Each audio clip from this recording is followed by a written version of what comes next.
เที่ยววันนี้จะไปจังหวัดนครศรีธรรมราชมาลองท้องกันที่บอนชอนก่อนแล้วเดี๋ยวจะไปขึ้นเครื่องบินครับ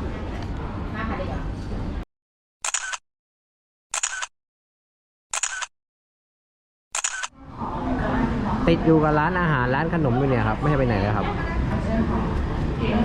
ร้านขนมร้านที่สอง กำลังจะเดินไปที่เกต40เกต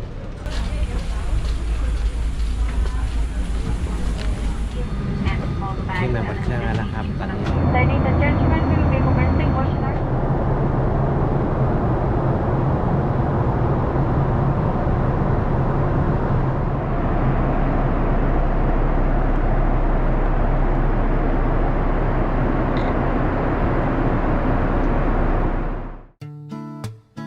เธอส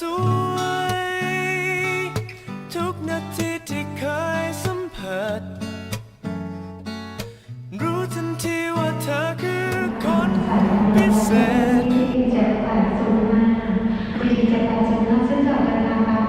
นี่เราถึงสนามบินนครศรีธรรมราชเรียบร้อยแล้วหลังรอกระเป๋านะครับของต้นหอมก็มานี่เรามาถึงร้านโกปีนะครับร้านอร่อยจังหวัดนครศรีธรรมราชอามี่หนีเที่ยวจะพาไปกินอะไรเดี๋ยวไปดูกันครับ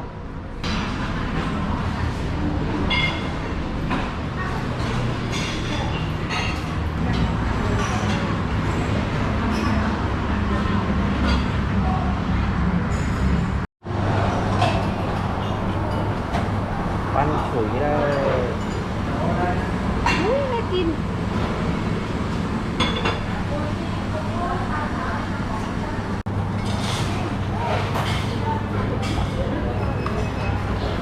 เครื่องดื่มอะไรอร่อยสุด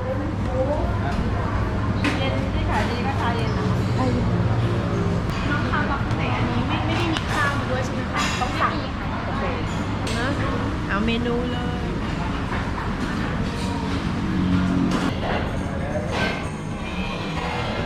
ว้าว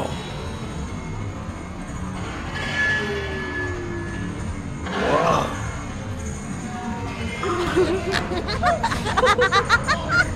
โอ้เรื่องอะไรเนี่ย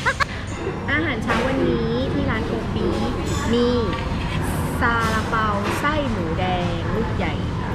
ขนมจีบกุ้งบักกุเต๋สำหรับสองท่านเห็นไหมอ่ะข้าวหมูแดงไม่ใช่ข้าวขาหมูแล้วก็มีชาร้อนด้วย เราจะเริ่มกินอะไรกันก่อนต่อไปซาลาเปาคือไก่ไก่ล้วนซาลาเปาไส้หมูแดง มีน้ำจีบดูน้ำจีบ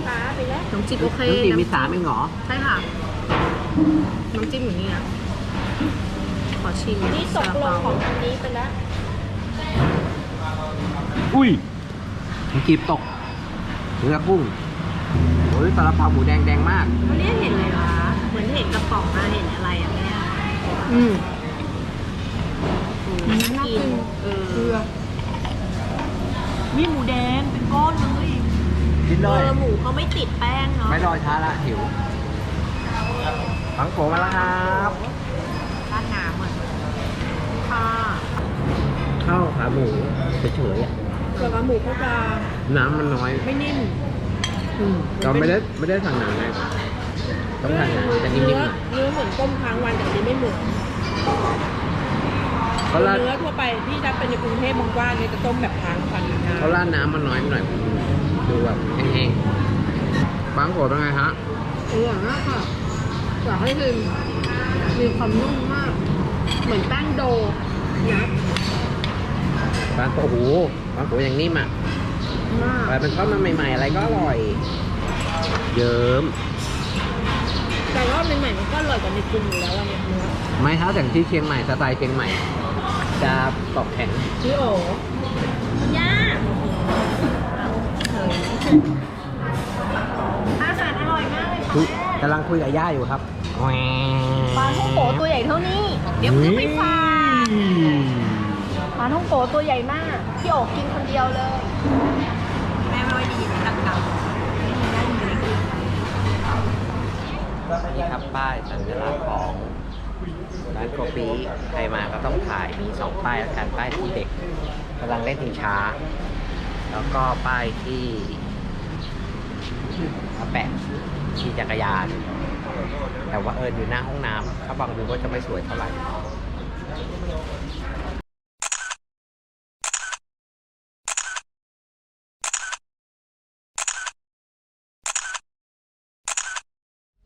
ตอนนี้เรามาอยู่ที่วัดถลุงทองนะครับ วัดถลุงทองเป็นวัดที่มีสังขารของหลวงพ่อคลิ้งที่มีอายุมากกว่า100 ปี เดี๋ยวจะพาเข้าไปชมครับ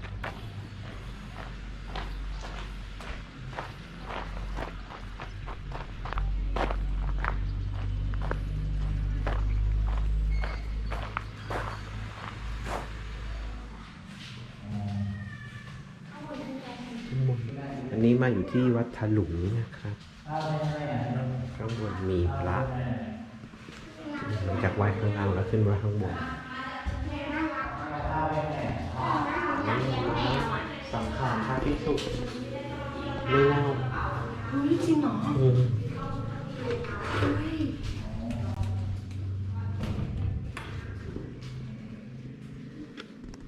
พระอยู่องค์ทางด้านนี้นี่หลวงรูปท่านอยู่ฝั่งนี้มา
สวย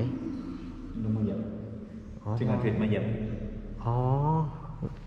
รอยครับหลวงพ่อคลิ้งนะครับ พระบาทพระพุทธเจ้าก็มีรอยพระริยเจ้าเยอะสิ่งเพิ่งใช้มากที่วันนี้มาคือตาบาดที่ไหนระดับนั้นในประมาณในสิ่งมันจะมากขึ้นไม่หรอกไม่ได้ออกไปก็เอาเองไม่ได้ใจหน้าอย่างนี้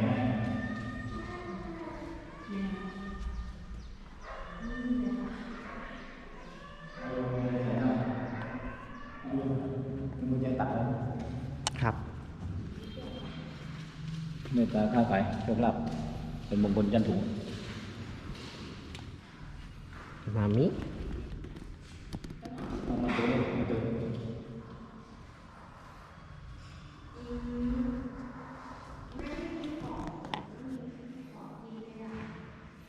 สีพึ่งนี่ทำยังไงเหรอครับ อ๋อทำการค้าขายเมตตาโชคลาภติดต่องานสำเร็จ เป็นมงคลจันทร์ถุงระดับหลวงพ่อทวดมากวนเองเลยบูรพาจารย์ทั้งลงมาทั้งสวรรค์นะ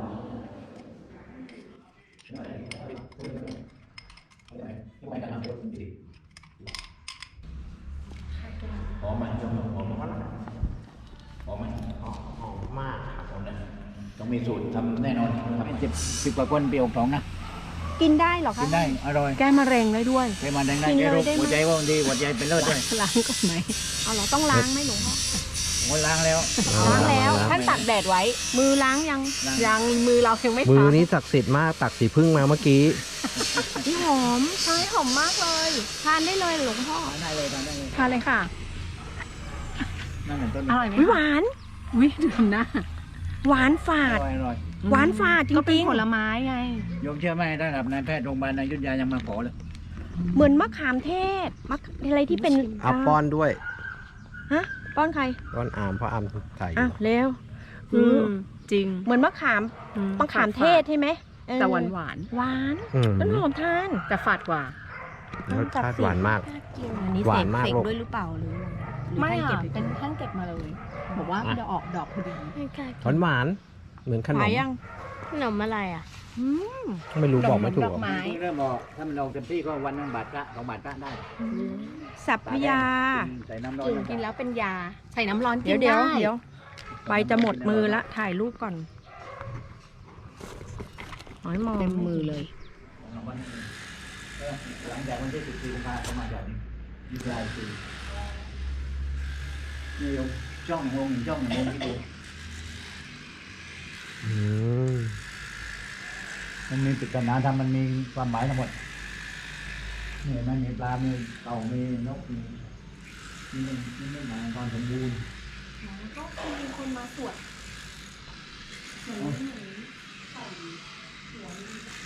สวดก็สวดแต่ว่าอันนี้ผมเขียนมาก่อนผมเขียนมาก่อนไม่มีที่ไหนโยมมันจะถึงรู้เวลาไปละกันทั่วมาได้ยังมาดูเลยไม่ใช่เรื่องสวรรค์เปิดลงมาเวลาเขามาหอมคุ้มทั้งห้องเลย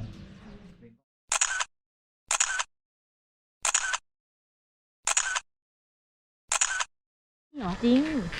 เรามาถึงทะเลสาบ ธันวา ส ไป อง ธัน ห้อง วาหรือ เอ๊ะ มกรา ทะเลสาบ2 ห้องหรือทะเล2 ห้อง อยู่อำเภออะไรจังหวัดอะไรครับ ตำบลกรุงหยันต์อำเภอทุ่งใหญ่ นครศรีธรรมราช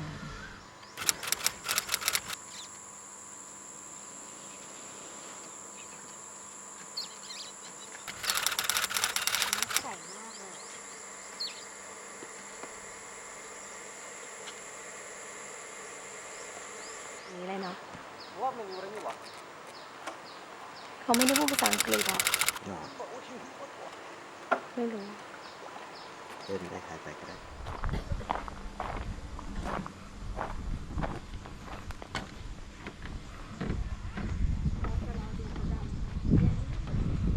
นี่คือทะเล2 ห้อง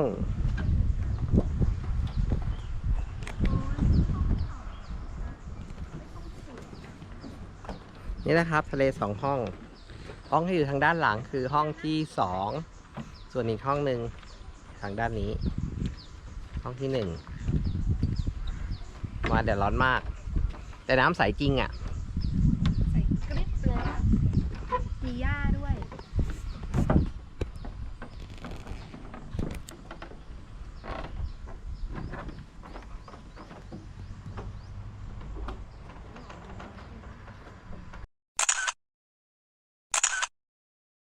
เคยได้ยินอันนี้มาก่อนไง แต่ว่ามันเพิ่งมาดัง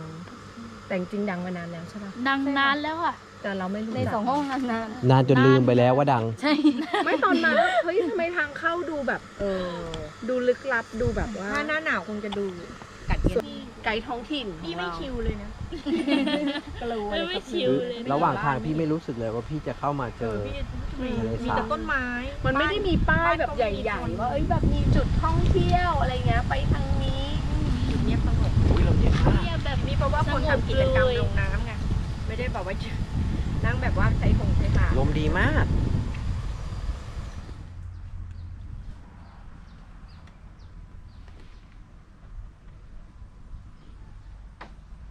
เป็นหน่อหมุนแล้ว สวยด้วย สวย เฮ้ยมุมก็สวยแล้ว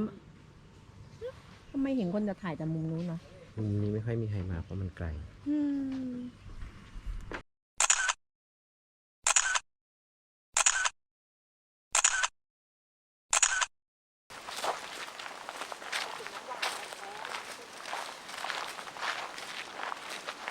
นี่กำลังเดินทางไป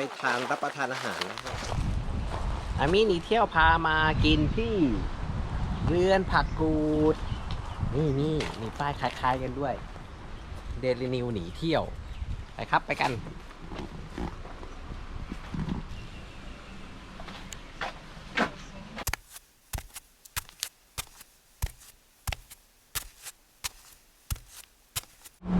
หลังจากสั่งอาหารแล้วเราก็ย้ายโต๊ะมาโต๊ะ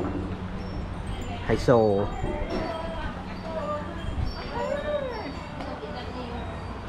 มีความใหญ่ โอ้โหหน้ามัน อลังการ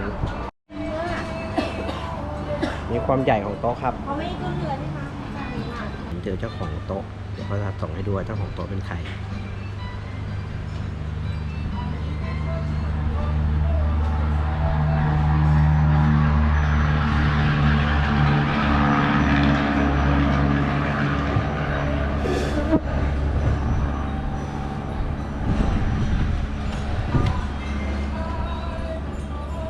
นิ่งมาก ตอนแรกนึกว่าก้อนหิน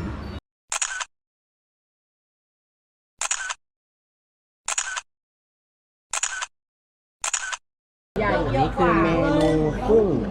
สตอผัดกะปิ ก็จะเป็นสตอหั่นครึ่ง แล้วก็ผัดกับกุ้ง ใส่น้ำมันพริกนิดนึง เผ็ดเค็มเค็มๆอร่อย ห้ามกินก่อนหนูดิ ร้านเมนูต่อไปคือ ห้ามกิน ห ก่อ มู น ต้มแซ่บหมูจมัว ต้มแซ่บหมูชมวง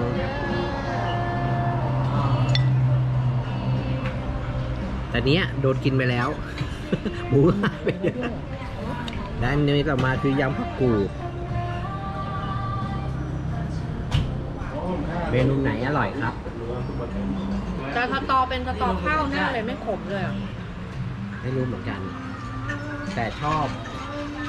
สตอข้าวที่กินที่บ้านแม่อ้อยอ่ะ ถ้าให้ดูสามอย่างนี้ชอบผักกูด แต่ว่ามันก็ไม่เผ็ดนะ มันก็แค่เปรี้ยวหวาน เขาไม่ทำรสจัดไงอย่างกะปิไม่เข้าใจว่าไอ้เค็มนั่นแหละเค็มกะปิ เมนูสตอมันออกเค็มๆหน่อย เค็มกะปิแต่คิดว่าเขาให้ได้รสชาติของตัวผักไง อายา ครบแล้วนะคะ ปลายักษ์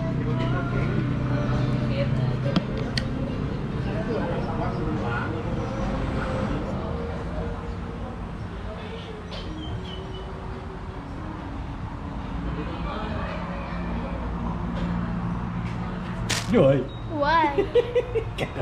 มาถึงแล้วครับที่พักคืนนี้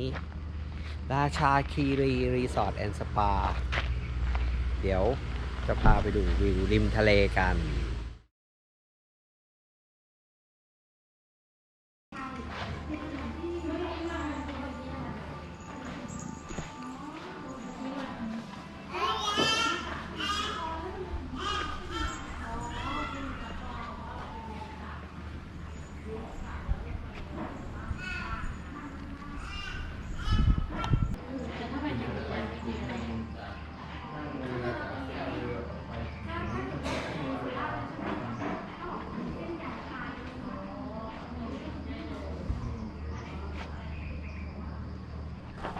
เด็กเข็นรถครับออกมาเด็กได้ป้าโอนหรือ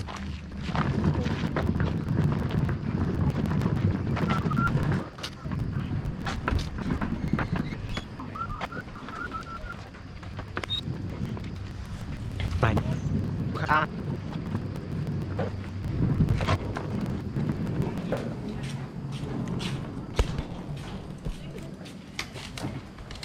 เข้าไปเลย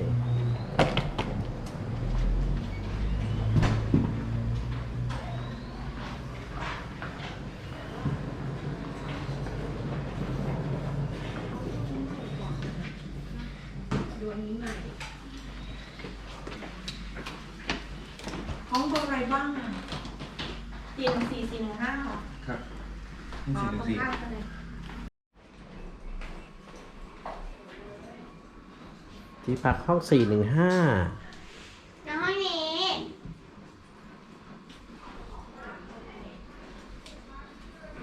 ไม่เห็นนะ เราไปดูห้องน้ำกันครับ เอาตรงลงเราอยู่ห้องนี้ใช่ไหมคะ ไม่รู้ ใช่อ่ะห้องนี้ มาส่อง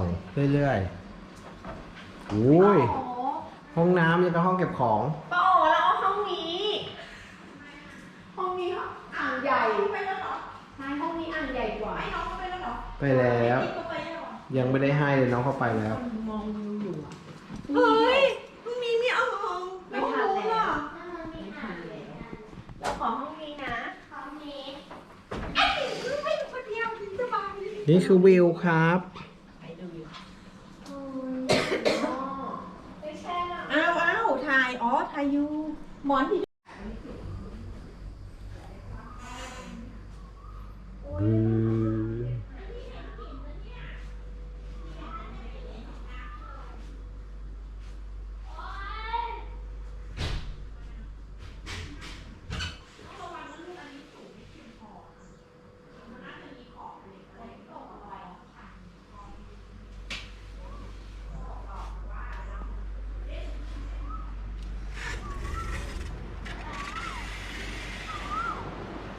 ว้าววิวสวยมาก ห้องนี้วิวสวยกว่า ต้นหอมถ้าขอตรงนี้บอกป้าให้ติดเองเลยที่นู่นด้วยนะหนูอยู่ขึ้นไปเป็นทำไม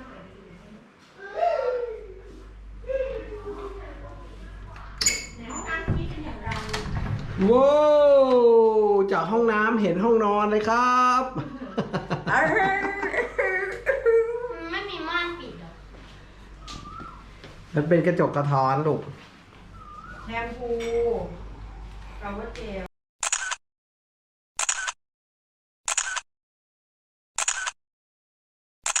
ว่ายน้ำครับ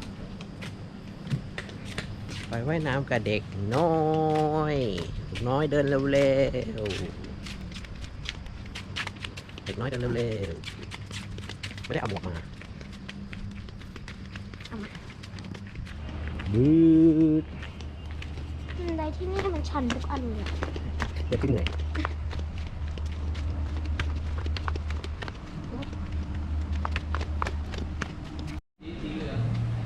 นี่ไง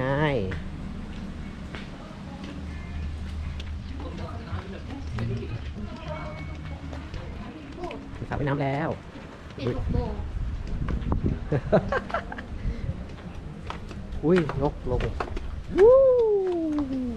วิวสวยจัง อ่ะ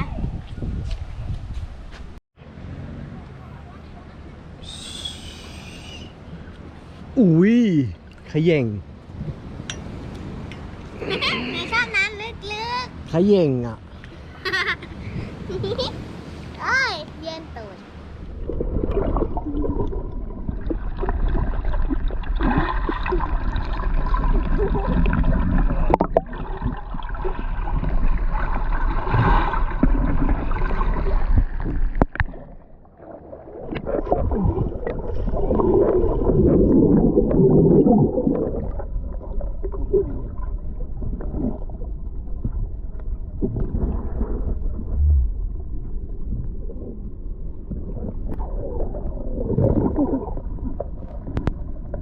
โอ้ยว่ายเร็วถ่ายไม่ทัน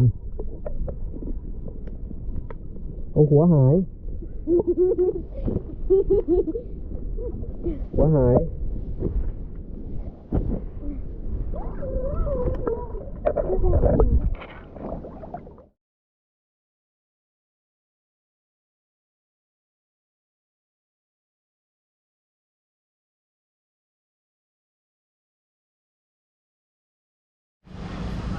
นี่มื้อเย็นเรามากินกันที่ขนอมซีฟู้ดนะครับ เป็นจุดที่อาหารอร่อยที่สุดในย่านนี้แล้ว เพราะว่าอยู่ใกล้โรงแรมที่สุดเดินมาแค่ประมาณ100 เมตรเท่านั้นเอง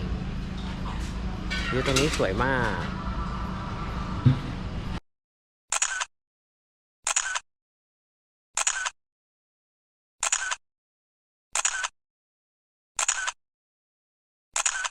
ดีกว่า เมนูซีฟู้ด อันนี้คือเมนูจานรวมเผานะคะ มีปลาหมึกย่าง ปูนึ่ง ปูเผา กุ้งเผา และจริงๆมันมีหอยแต่เราเอาออก ทำไมปลาหมึกไม่เผาอะทำไมปลาหมึกย่าง ปลาหมึกย่าง ปลาหมึกเผาก็ได้ หอยเผา หอยย่างไม่รู้ โอโย ปลาหมึกเนื้อนิ่มดีอ่ะเนื้อแบบคือเนื้อหนึบดี อ๋อรู้เลยไม่ ใน รู้ กรุงเทพจำถ้าไม่ค่อยเจออย่างนี้เนื้อเต็ม หรือมันเด้งน้ำจิ้มดอกเค็มนะห่อหมกมะพร้าวอ่อน อุ้ย ข้าวผงมา ข้าวเยอะไป ไม่เป็นไร แค่นั้นพอไม่ต้องเติมแล้ว ห้ามเติม กินห่อหมกครับ อุ้ยหก ๆ มาแล้วแกงส้มมะพร้าวอ่อน ที่ไหนแล้ว ผมขอหารูปแกงส้มมะพร้าวอ่อนก่อนกินก่อนนะครับ กินไม่หมด ห่อหมกเขาแห้งดีนะ ปลามันก็อร่อยปกติอยู่แล้ว แล้วผมขอชิมน้ำราดปลาหน่อย ปลายทะเลเลย เลย ชิมนิดเดียว อุ้ย นี่มันซีอิ๊วขาว ซีอิ๊วดำไม่ซีอิ๊วขาวไม่เหรอ ถ้าน้ำปลามันเค็ม มันไม่ใช่น้ำปลาแล้วมันไม่มีรสหวานเลย มันไม่ใช่ส น้ำตาล มันไม่ใช่สไตล์ต้นหอม น้ำเวลาต้องกินหรือฝึกไปหลายๆที่ที่จะไม่เหมือนกัน มันคือซีอิ๊วอ่ะเปล่าอ่ะ มันคือซีอิ๊ว พอน้ำตาลก็ดิลูก น้ำตาล ก็คงไม่ต้องไข่เจียวหอยนางรมนะเอาน้ำตาลค่ะ กุ้งกระเด้งดี นี่แกงส้มมะพร้าวอ่อนที่เมื่อกี้ชิมน้ำอ่ะ โอ้ยเผ็ด แต่พอกินเนื้อปลาแล้วพอกินได้ ปลาสดอาหารสดอ่ะ โบราณว่ากินข้าวไม่กินหวานสันดานไพร่เราก็เลยไปหาไอติมโบราณกิน ก็หนอมีนมชมพูด้วยกล้วยบดชี ไม่เอาไปกินแล้ว ทายหน่อยเจ้ขายยา นี่คือ ลำไย ลำไย อันนี้คือถั่วด